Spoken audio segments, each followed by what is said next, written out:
After my granddaughter's wedding, I found myself doing something I never imagined I would have to do. I kept searching through the papers Thomas had left behind. Not because I wanted to relive the past. Because every time I stopped looking, another forgotten document seemed to appear and quietly tell me a story I had never heard before. Each discovery had taught me the same lesson. The answers I needed were rarely hidden in dramatic places. They waited inside ordinary folders. Old envelopes. Worn-out receipts. Bank statements that had sat untouched for years. One rainy afternoon, I unlocked the small fireproof safe beside my bed and carried another stack of financial records to my desk. The folders smelled faintly of old paper and cedar wood. Thomas had always believed that important documents deserved to be organized carefully. He labeled every folder in his neat handwriting. Taxes. Insurance. Property. Utilities. Savings. I smiled as I ran my fingers across the familiar labels. For more than 40 years, we had managed our finances together. Neither of us was wealthy. We simply believed in keeping careful records. Thomas used to joke that balancing a checkbook was less exciting than taking a vacation, but much more useful. He wasn't wrong. I placed one folder after another into neat piles. Most of the documents contained exactly what I expected. Monthly statements. Cancelled checks. Routine deposits. Mortgage payments. Nothing surprising. Nothing unusual. Then one folder caught my attention. Unlike the others, it wasn't labeled with a category. Across the front, in Thomas's handwriting, were only 4 simple words. Joint account records. I stopped moving.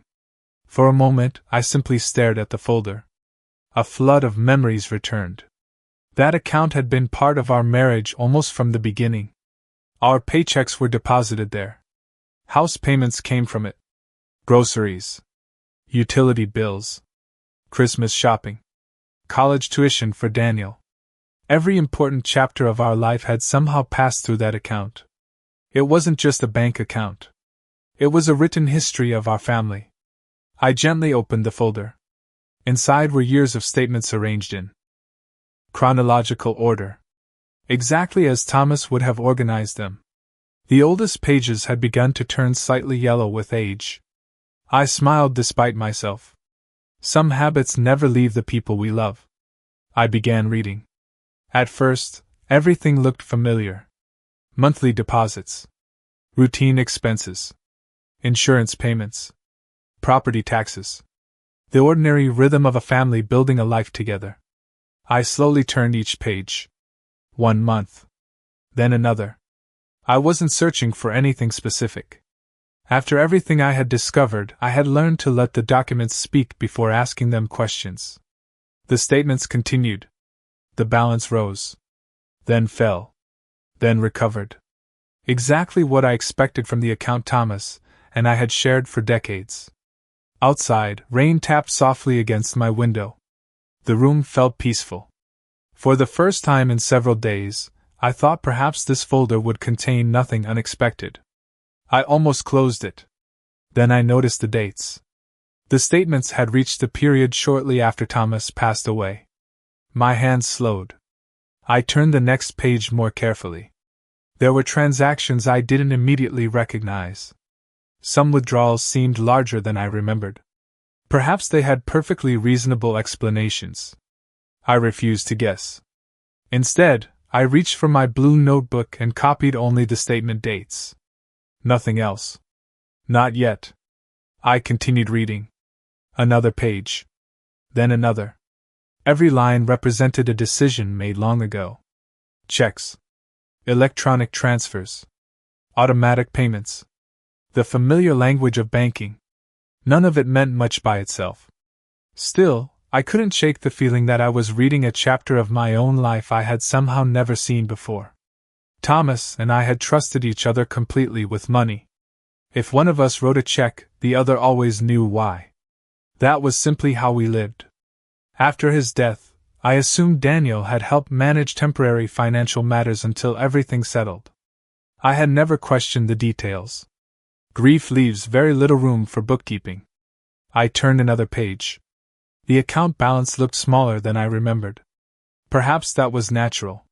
Funeral expenses. Household bills. Life changes quickly after losing a spouse. I kept reading. The next statement. Another withdrawal. Another transfer.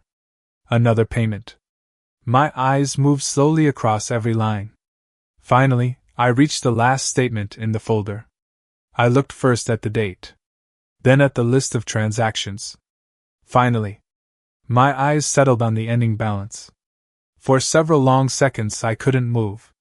I checked the number again. Then a third time. Surely I had misread it. I adjusted my glasses and leaned closer. The figure remained exactly the same. The balance in the account Thomas and I had built together over more than 4 decades was almost gone. I sat perfectly still. The rain continued falling outside. The clock continued ticking on the wall. Nothing in the room had changed. Yet it felt as though the ground beneath my memories had quietly shifted once again. I wasn't ready to decide what the statements meant. I didn't know where the money had gone. I didn't know whether every transaction had a reasonable explanation waiting somewhere in another folder. I had learned that conclusions come last. Evidence comes first. Even so, as I rested my hand on the final page, one thought refused to leave me. This wasn't just another bank statement. It was another story I had never been told. I didn't close the bank statement right away. Instead, I rested both hands on the desk and stared at the final balance. The number itself wasn't what unsettled me the most. It was what that account had represented for nearly half of my life. To anyone else, it was probably just another checking account. A list of deposits. A record of withdrawals. Columns of numbers printed neatly across white paper. But to Thomas and me, it had always been much more than that. It was the quiet history of our marriage. Every paycheck we earned passed through that account. Every major decision we made together left a small mark inside it. When we were first married, we didn't have very much. Thomas had just begun building his career. I worked long hours while trying to keep our little household running. There were months when we counted every dollar before deciding whether we could afford something as simple as dinner at a neighborhood restaurant. We never complained. We simply learned to be careful. Thomas often said that financial security wasn't built through one big decision. It was built through hundreds of small ones. Making coffee at home instead of buying it every morning. Repairing something instead of replacing it. Saving a little whenever we could. Those habits became part of our life together. When Daniel was born, the account took on another purpose. It became the place where we prepared for his future. School clothes. Medical bills. Summer camps. Music lessons. Every expense came from the same account. Every sacrifice did too. I still remember the evening Thomas suggested opening a separate savings fund for Daniel's education. "We'll never regret investing in our son's future," he told me. He was right. Years later, when Daniel left for college, we watched him drive away knowing that careful planning had helped make that moment possible. Neither of us considered that money a burden. It was a privilege. After college came new goals. Thomas and I talked often about retirement. Not because we dreamed of luxury. Because we dreamed of peace. We imagined quiet mornings together. Fishing by the lake. Reading on a back porch. Taking short road trips without worrying about work schedules. Nothing extravagant. Just time. Time we had earned together. Little by little, we continued adding to our savings. Sometimes it was only a small amount each month. Other times, after a good year at work, we managed to save a little more. The account grew slowly. Exactly the way we intended. There was another reason we protected those savings so carefully. Our grandchildren. Even before the oldest one was born, Thomas smiled one evening and said, "We should start thinking about them now." I laughed. "They don't even exist yet." "They will. And when they do, I'd like them to know their grandparents believed in their future." So we set money aside. Not because anyone asked us to. Because it brought us joy. We imagined helping with college someday. Or perhaps giving each grandchild a small financial gift as they began adulthood. The money wasn't meant to make anyone wealthy. It was simply another way of saying, "We believe in you." As the years passed, those savings became something else as well. Security. Thomas never liked the idea of me worrying about money if something happened to him. He rarely spoke dramatically, but I remember one conversation more clearly than almost any other. We were sitting on our back porch one autumn evening. Leaves covered the yard. The air carried the first hint of cold weather. Thomas looked at me and said quietly, "I hope you outlive me." I immediately told him not to talk that way. He smiled. "One of us will have to face that day eventually." Neither of us answered. After a moment, he reached across the table and squeezed my hand. Then he said something I have never forgotten. "This account isn't just money. It's freedom. If anything ever happens to me, I want you to have enough that you never feel dependent on anyone. You should always be able to make your own decisions." At the time, I laughed softly. I told him he worried too much. Now those words echoed through my mind with painful clarity. I looked again at the final bank statement lying on my desk. The balance was almost gone. Not reduced slightly. Not lower than expected. Nearly gone. I searched my memory. Thomas and I had never been reckless with money. We didn't gamble. We didn't make risky investments. We rarely spent beyond our means. Every significant purchase had been discussed together. That was our habit. That was our marriage. Which made the final balance almost impossible for me to understand. I wasn't asking where every dollar had gone. Not yet. I knew there could be legitimate expenses. Medical bills. Taxes. Funeral costs. Necessary repairs. Life after losing a spouse often brings unexpected financial responsibilities. I reminded myself of all those possibilities. I refused to let surprise become suspicion without evidence. Still, one fact remained impossible to ignore. The account Thomas had spent decades building to protect my future no longer reflected the future we had planned. I opened my blue notebook and wrote only a few simple lines. Joint account shared for more than 40 years. Built through careful saving. Intended to provide security in retirement. Then I paused. Before adding one final sentence. Current balance is far lower than I remember. I do not yet know why. I underlined the last 4 words. I do not yet know. Those words mattered. Because every important discovery I had made so far began with uncertainty. Not certainty. Questions. Not accusations. Evidence had always come before conclusions. This time would be no different. I gently closed the bank statement and placed it beside Thomas's will and the insurance records. Another folder. Another unanswered question. Another piece of the life we had spent more than 40 years building together. As I looked at the stack of documents, I realized something that filled me with equal parts sadness and determination. Thomas had spent a lifetime making sure I would never have to depend on anyone. If I wanted to honor that promise now, I would have to discover what had happened to the future we planned together. The following afternoon, I placed a photocopy of the bank statements into a plain manila folder. I left the originals locked safely in my fireproof box. That had become a habit. Every important document stayed where it belonged. Every copy traveled with me instead. Over the past several months, I had learned that protecting evidence didn't require suspicion. Only careful organization. Daniel agreed to meet me after work. We chose a quiet coffee shop halfway between his office and the retirement community. It was the same place we had visited several times before. The tables were small. The atmosphere was peaceful. No one paid much attention to 2 people quietly talking over coffee. When I arrived, Daniel was already waiting. He stood as I approached and gave me a quick hug. "How are you, Mom?" "I'm doing well." "You?" "Tired." He smiled faintly. "It's been a busy week." "I can imagine." We ordered coffee and sat down. For a few minutes we talked about ordinary things. Traffic. The weather. One of the grandchildren starting a summer program. Then I placed the folder on the table. Daniel looked at it. More paperwork? I'm afraid so. He gave a small laugh. I've never known anyone who keeps records like you do. I learned from your father. His smile softened. That's true. He never threw anything away.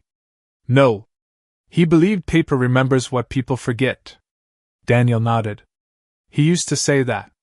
I opened the folder and slid the copied bank statements toward him. I found these. He glanced at the first page. Then another. His expression remained calm. He didn't seem surprised. After a minute, he looked back at me. I remember this. You do? Yes. I think Dad had already decided what to do with most of that money. I listened without interrupting. He planned to use part of it for some investments. Daniel turned another page. And I remember money being moved around. What kind of investments? I'm not exactly sure. He frowned slightly. I just remember that being the explanation. I waited. He continued. The rest was for family plans. Family plans? That's what I remember. He sounded confident. Not defensive. Simply certain. For a moment, I found myself wondering if there really had been conversations Thomas and I somehow never shared. Memory can be imperfect. I reminded myself of that. Then I asked the only question that mattered. Daniel. Yes? Did you personally watch your father sign those papers? He looked at me. The confidence disappeared almost immediately. His eyes shifted back toward the statements. He stopped. The silence between us lasted only a few seconds. But it felt much longer. Finally, he answered quietly. No. I nodded gently. Did you ever read the documents yourself? He hesitated again. I don't think I did. What do you remember seeing? He rubbed his forehead. I remember. Another pause. I remember Vanessa explaining it. The words hung in the air. Either of us spoke. After everything that had happened over the past several months, the answer sounded painfully familiar. Not because Daniel intended to deceive me. Because I had heard the same pattern before. The retirement community. The questions about my memory. The wedding invitation. Again and again, his certainty seemed to begin with someone else's explanation. I kept my voice calm. What exactly did she tell you? He searched his memory. She said Dad had already planned everything. That moving the money was part of his wishes. That everything had already been handled. I asked another question. Did you ever ask to see the paperwork? He looked down at his coffee. No. Did anyone ever show it to you? He shook his head slowly. I honestly can't remember. He leaned back in his chair and sighed. I thought I knew. His voice carried genuine frustration now. But when you asked me how I know... He looked at me again. I'm not sure anymore. I didn't answer immediately. Sometimes people need a quiet moment to hear their own thoughts. Daniel continued speaking almost to himself. I've been saying these things for years. I never stopped to ask where I learned them. His words reminded me of our conversation about the wedding. He had believed I chose not to attend. But he couldn't remember ever hearing me say it. Now something similar was happening again. He believed Thomas had approved the financial decisions. Yet he couldn't remember seeing any documents himself. Only hearing an explanation. Finally, he looked directly at me. Mom. Yes? Do you think I've been relying on other people's answers instead of checking things myself? The question sounded sincere. Not defensive. Not argumentative. I smiled sadly. I think only you can answer that. He nodded slowly. I used to believe trust meant you didn't have to verify everything. I understood what he meant. Trust is an important part of every family. But trust and verification are not always opposites. Sometimes they work together. Especially when legal documents or financial decisions are involved. Daniel stared quietly at the copies for another minute. Then he spoke almost in a whisper. I don't know why I never asked to see the paperwork. You trusted the explanation. I did. And now? He didn't answer immediately. Instead, he carefully stacked the papers back into the folder. Finally, he looked up. Now I think I should have asked more questions. It wasn't a confession. It wasn't proof that anything improper had happened. It was something much smaller. And perhaps much more important. It was the first time Daniel openly admitted that confidence built entirely on someone else's explanation might not be enough. When we finished our coffee, he handed the folder back to me. I'd like to look into this. I'd appreciate that. I don't know what I'll find. I don't know either. Those were the most honest words either of us had spoken that afternoon. I returned to my room before opening my notebook. Beneath the day's date, I wrote only what I could confirm. Daniel said he believed Thomas had approved the financial decisions. When asked whether he personally saw any signed documents, he said no. He remembered Vanessa explaining the situation but could not recall reviewing the paperwork himself. I closed the notebook gently. Over the past several months, I had discovered that documents tell one kind of story. People tell another. And sometimes the most important question isn't whether someone is lying. It's whether they ever knew the truth in the first place. After my meeting with Daniel, I didn't rush to any conclusions. Over the past several months, I had learned that the first explanation isn't always the correct one. Sometimes there is a perfectly reasonable answer waiting just a few pages away. Other times, the documents raise more questions before they provide any answers. I reminded myself of that before opening the bank records again. This time, I approached them differently. Instead of reading them as memories of our life together, I read them as a timeline. One statement at a time. One transaction at a time. One date at a time. I cleared my desk and spread the papers across its surface. The oldest statements went on the left. The newest ones on the right. Beside them, I placed my blue notebook, a calculator, and several colored sticky notes. Thomas would have smiled if he had seen my little workspace. He always believed complicated problems became easier when everything was organized. I could almost hear him saying, "Don't hurry, Maggie. The paperwork will tell its story if you let it." So I listened. 4 hours each afternoon, I compared one statement with the next. I wasn't looking for large numbers. I was looking for patterns. The first thing I noticed was how quickly money seemed to leave the account during a relatively short period. 4 years, our withdrawals followed a familiar rhythm. Mortgage payments, utility bills, insurance premiums, groceries, routine expenses. Nothing unusual. Then, over the course of several statements, that rhythm changed. There were several larger withdrawals clustered closer together than I remembered. One transaction by itself didn't concern me. Life sometimes requires significant expenses. Home repairs, medical care, unexpected emergencies. Any one of those could explain a larger withdrawal. But seeing several within a relatively short period made me pause. I marked the dates with small yellow notes. Not because I believed anything improper had happened. Simply because I wanted to understand them later. Then I continued reading. A few pages later, another detail caught my attention. Some transactions appeared on statements issued after Thomas had passed away. At first, that didn't surprise me. Financial matters often continue after someone dies. Automatic payments still process. Final bills arrive. Accounts must eventually be settled. That is part of life. Still, I carefully wrote those dates into my notebook as well. Not because they were necessarily unusual. Because they deserved to be understood. I reminded myself not to let emotion replace careful thinking. Facts first. Interpretation later. The next discovery was more difficult to categorize. Several transfers appeared with descriptions that seemed unusually brief. Instead of clearly identifying their purpose, they contained only general wording. Transfer. Electronic payment. Online transaction. Nothing that immediately explained why the money had moved. Again, I stopped myself from assuming the worst.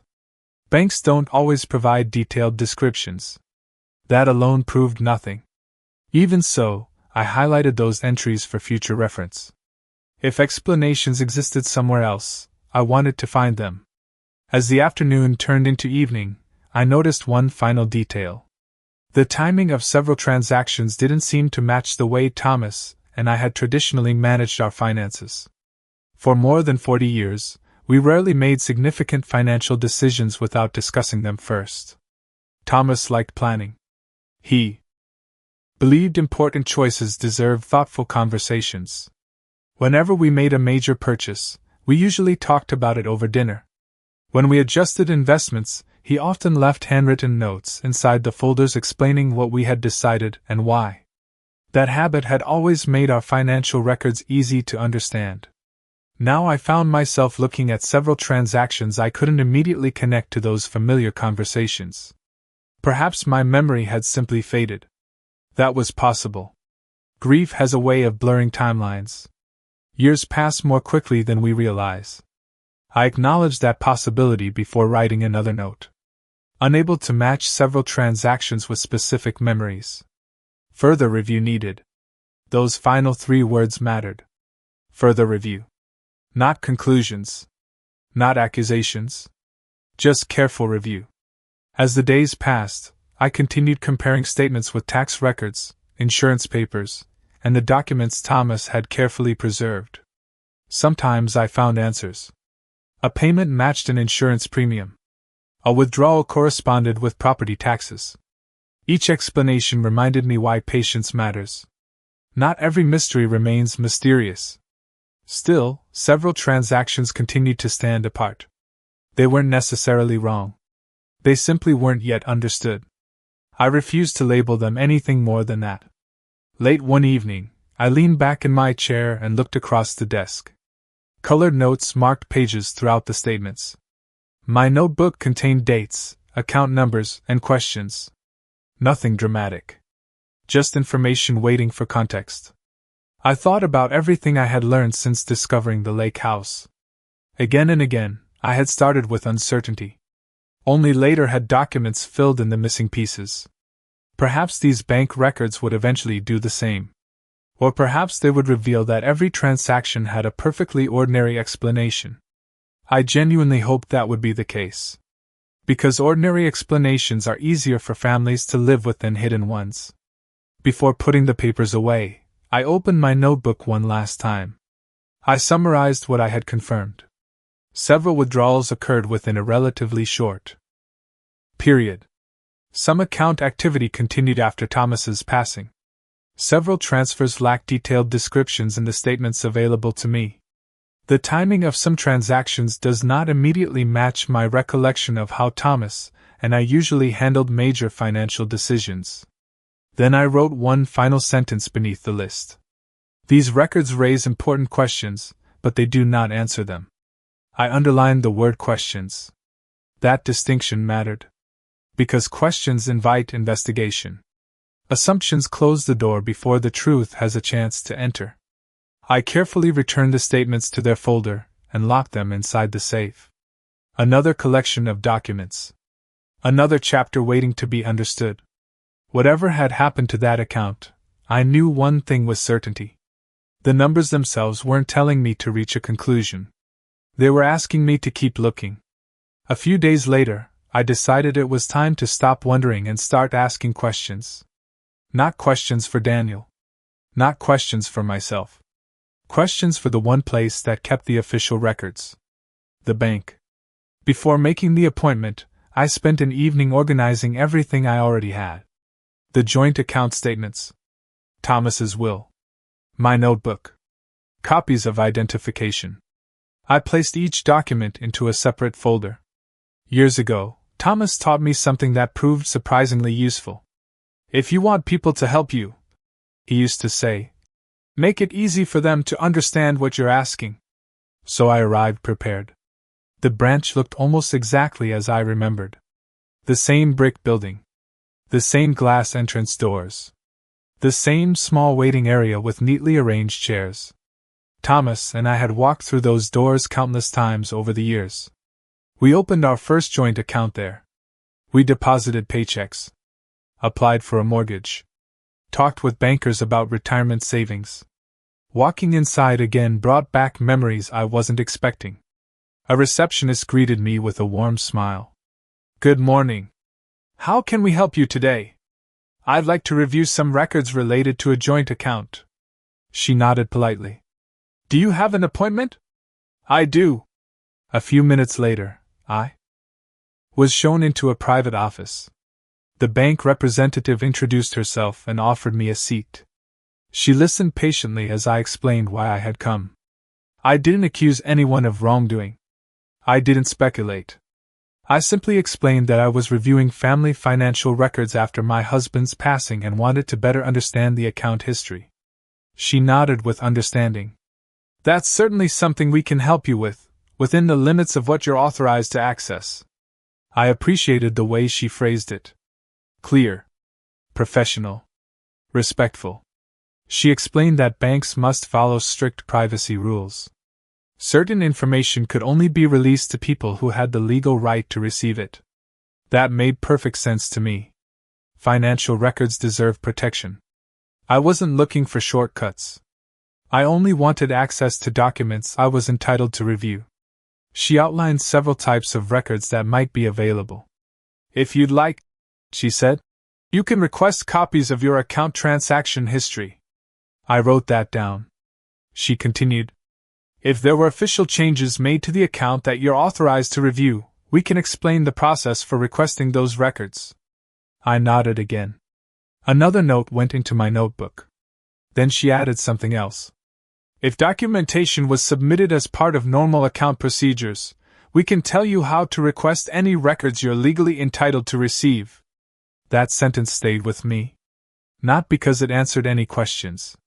Because it reminded me that financial institutions follow procedures for a reason. Every important action usually leaves paperwork behind. Forms, requests, approvals, records. Perhaps those documents would eventually help fill the gaps I still couldn't explain. The representative handed me several request forms. She patiently explained each one. Which records required written requests. Which documents might take additional time to retrieve. Which information could be released immediately. Which required further verification. The process wasn't complicated. It simply required patience. As we worked through the paperwork, I noticed something comforting. No one rushed me. No one questioned why I wanted the records. No one suggested I was asking too many questions. They simply explained the process, one step at a time. When I finished completing the necessary forms, the representative organized them neatly into a folder. "We'll begin processing these requests. Some records may be available fairly quickly. Others could take longer." "I understand." She smiled kindly. "I know waiting isn't always easy." "No. But sometimes it's necessary." She nodded. "Exactly." Before leaving, I asked one final question. "Do people often review records years after an account has been active?" She smiled. "More often than you might think. Families revisit financial records for many different reasons." Her answer reassured me. I wasn't doing anything unusual. I was simply following the information wherever it happened to lead. When I returned to the retirement community later that afternoon, I placed the bank paperwork beside the other folders on my desk. Nothing dramatic had happened. No shocking revelations. No hidden confession. No missing fortune suddenly explained. Instead, I had something much more valuable. A path forward. I opened my blue notebook and carefully recorded the day's events. Met with bank representative. Requested transaction history available to me. Requested information regarding account records I am authorized to review. Learned the procedures for obtaining additional documentation when appropriate. I paused before writing one final observation. The bank can provide records only within legal and privacy requirements. I underlined the words legal and privacy. They mattered. Because they reminded me that every answer has boundaries. Some questions require documentation. Others require patience. And all of them require respecting the rules designed to protect everyone involved. As evening approached, I looked across the growing stack of folders on my desk. The lake house. The retirement community. Thomas's will. The insurance records. The joint account. Each folder contained only part of the story. None of them stood alone. I suddenly understood something that hadn't been obvious before. The truth rarely lives inside a single piece of paper. It reveals itself little by little. One document confirms a date. Another explains a payment. A third provides context that didn't exist before. Like assembling a puzzle, each piece matters. But no single piece shows the complete picture. I closed my notebook and placed it beside the folder from the bank. For months, I had hoped to discover one document that would answer every question. Now I knew better. The truth wasn't waiting inside one page. It was waiting patiently across many pages. And my job wasn't to rush toward conclusions. It was to keep putting the pieces together until the picture finally made sense. A few days after my visit to the bank, I received an unexpected visitor. The receptionist called my room just after lunch. "Margaret, you have a guest." "I'll be right down." When I entered the visitor's lounge, Vanessa was already there. She stood as I approached and greeted me with the same polished smile she always seemed to wear. "Hello, Margaret." "Hello, Vanessa." She carried 2 cups of coffee from the cafe near the front entrance. "I thought we could talk for a few minutes." "Thank you."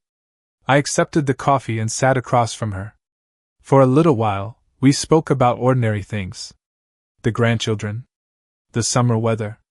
A recent neighborhood event. Nothing unusual. Nothing uncomfortable. If someone had walked past our table, they probably would have assumed we were simply a mother-in-law and daughter-in-law enjoying a pleasant visit. Then the conversation changed. Vanessa looked down at her coffee before speaking. "I heard you've been reviewing some of Thomas's financial records." Her voice remained calm. There was no accusation. Only quiet curiosity. "I've been organizing old paperwork." She nodded. "That makes sense." For a moment neither of us spoke. Then she smiled gently. "I just hope you don't let all those numbers wear you out." I listened without interrupting. "It's easy to become overwhelmed. There are so many documents. So many statements. So many things that happened years ago." She spoke kindly. Patiently. Anyone listening might have thought she was simply expressing concern. I thanked her for worrying. "About me," she continued. "Daniel already has so much on his shoulders. He works long hours. He worries about the family. I'd hate to see him carrying even more stress." I looked at her quietly. "I know he works hard." "He does." She nodded quickly. "And honestly, a lot of those financial matters were very complicated. There were investments, legal paperwork, insurance. So many different things happening at once." She folded her hands neatly in her lap. "I don't think anyone could remember every detail perfectly." Her words were reasonable. At least on the surface. Financial matters often are complicated. Records become confusing. Time changes memories. I agreed with that. "I understand." She smiled again. "I'm glad. I just don't want you exhausting yourself over paperwork." She paused before adding, "Sometimes it's healthier to let the past stay in the past." That sentence stayed with me. Not because it sounded unreasonable. Many people believe exactly that. Sometimes letting go is the healthiest choice. But not every unanswered question belongs in the past. Some deserve careful attention. Especially when they involve decisions that continue affecting the present. I placed my coffee cup gently on the table. Then I answered as calmly as I could. "If everything was handled properly." I paused. "Then no one needs to be afraid of honest questions." The room became very quiet. Vanessa didn't respond immediately. Instead, she looked at me for several long seconds. Her expression didn't change dramatically. She didn't become angry. She didn't argue. But something in her face seemed different. The confident smile she usually wore faded just enough for me to notice. It lasted only a moment. Then it returned. "I don't think anyone is afraid of questions." "I hope not." She nodded once. "I'm sure everything has a reasonable explanation." "I hope that's true too." Those words were completely sincere. I wanted reasonable explanations. More than anything. Because reasonable explanations help families heal. We sat quietly for another moment. Finally, Vanessa stood and picked up her handbag. "I should let you rest. I'm glad we talked." "So am I." She leaned forward and gave me a brief hug before walking toward the exit. I remained seated until she disappeared through the front doors. Only then did I notice how thoughtful our conversation had become. She never once told me to stop looking.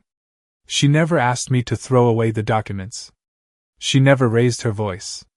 Instead, she encouraged me to let the questions go. There is an important difference between those two things. I wasn't sure what it meant.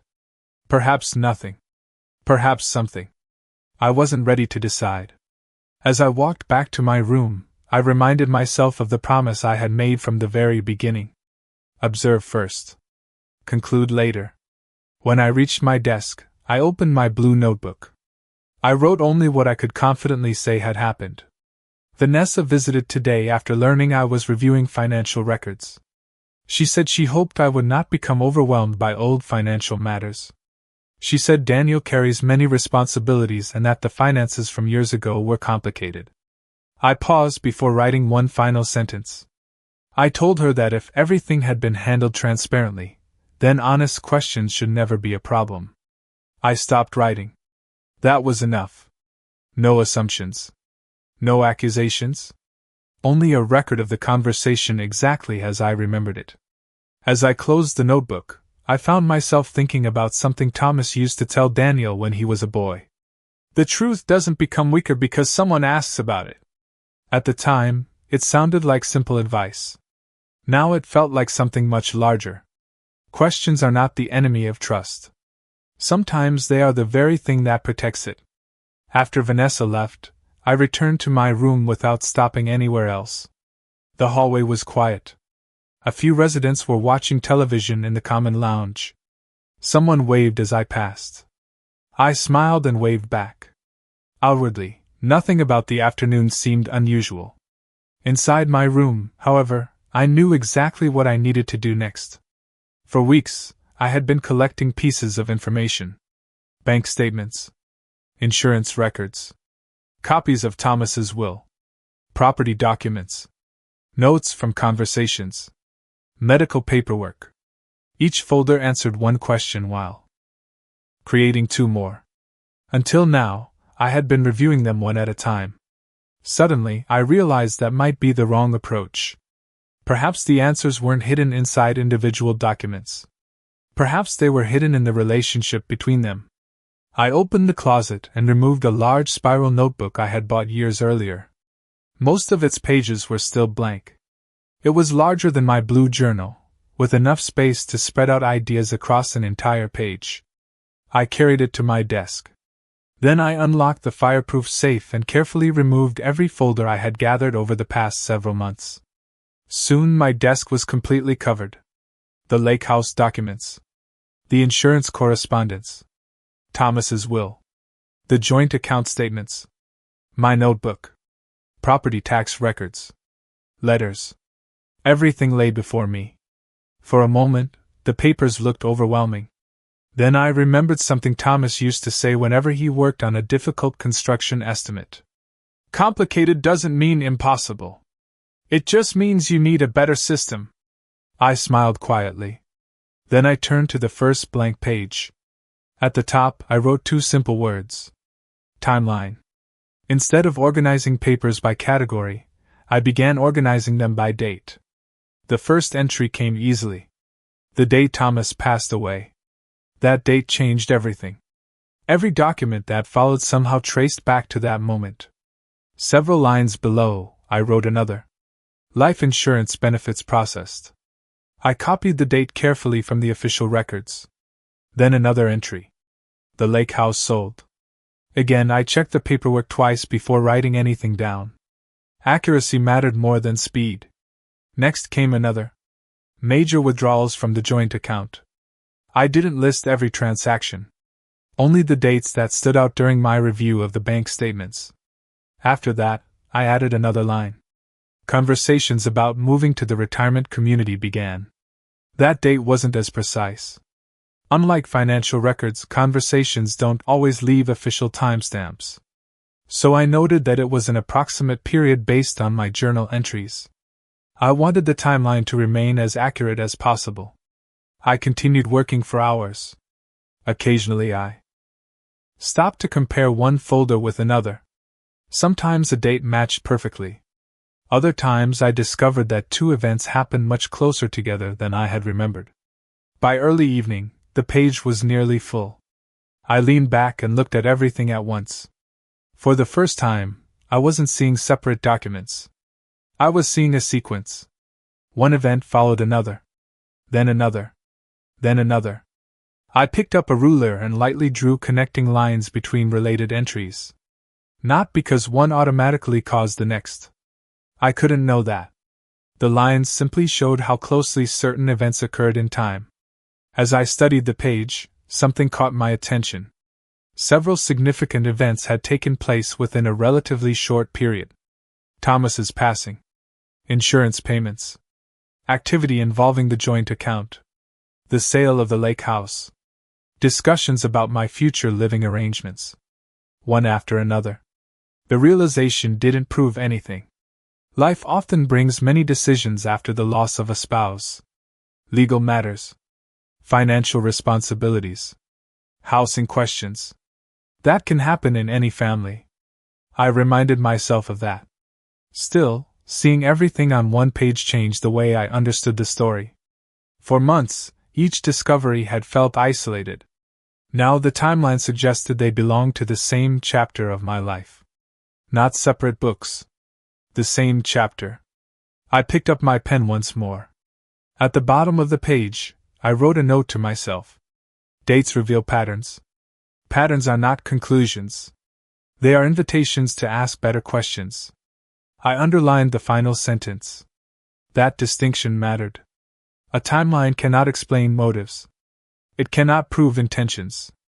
It simply helps us see events in the order they happened. Sometimes that order reveals connections worth exploring. Sometimes it doesn't. Either way, it is more reliable than memory alone. I sat quietly for several minutes, studying the page. There were still gaps. Several questions remained unanswered. Some dates still needed confirmation. Other documents had not yet arrived from the bank. The picture was incomplete. But it was becoming clearer. I thought back to the very beginning. The lake house. At the time, I believed I had uncovered one hidden secret. Now I understood something different. Perhaps I hadn't found the beginning of the story. Perhaps I had only found the first visible thread. Each new document had led naturally to another. The will led to the insurance records. The insurance records led to the bank account. The bank account led to the timeline. And somehow, all of them seemed connected by moments that unfolded within a surprisingly short period. I still didn't know why. I still refused to guess. Evidence deserved patience. Before putting the folders away, I carefully photographed the completed timeline for my own records. Then I placed every document back into its proper folder. Nothing remained loose on the desk. Organization had become its own form of protection. Finally, I opened my blue notebook and wrote one last entry before going to bed. Today I stopped looking at each document by itself. For the first time, I looked at the story they tell together. I closed the notebook and rested my hand on its cover. I didn't yet know where every road would lead. The timeline was still unfinished. Several pages remained blank. Several answers were still waiting somewhere beyond the records I already had. But one belief had quietly taken root. Whatever truth I was searching for, it wasn't scattered across unrelated moments. Somehow, each discovery seemed to be pointing toward the same place. And I intended to keep following the trail until the documents had nothing left to say. Before getting ready for bed, I unlocked the fireproof safe one last time. By now, the routine had become almost second nature. Every document had its place. Every copy was carefully labeled. Nothing was left to chance. I gathered the newest bank statements and slid them into the same storage box that had quietly become the record of everything I had uncovered.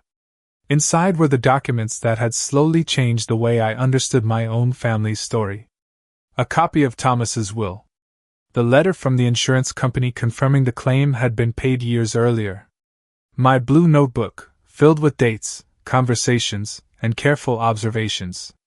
Printed copies of text messages I had saved before they could disappear. The growing timeline that connected events I had once believed were unrelated. One by one, I placed the new papers inside.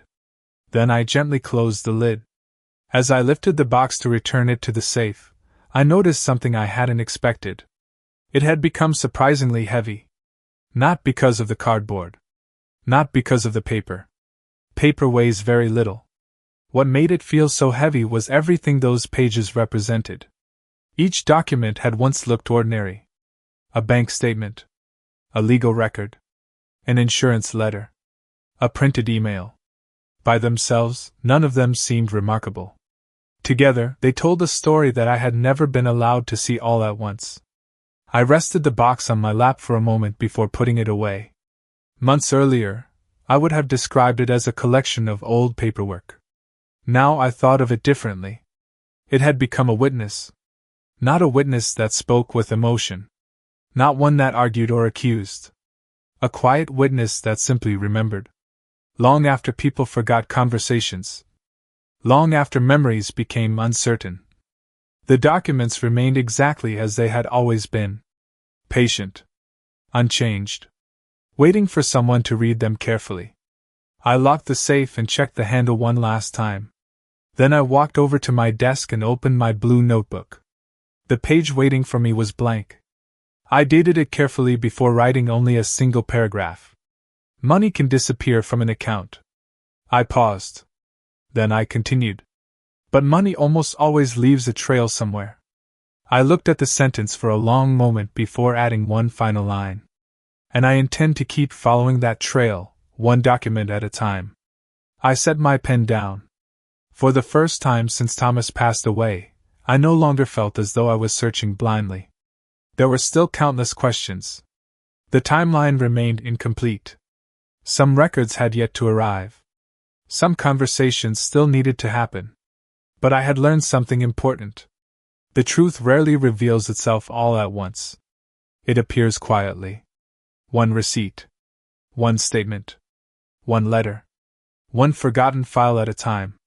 I closed the notebook and placed it beside the safe.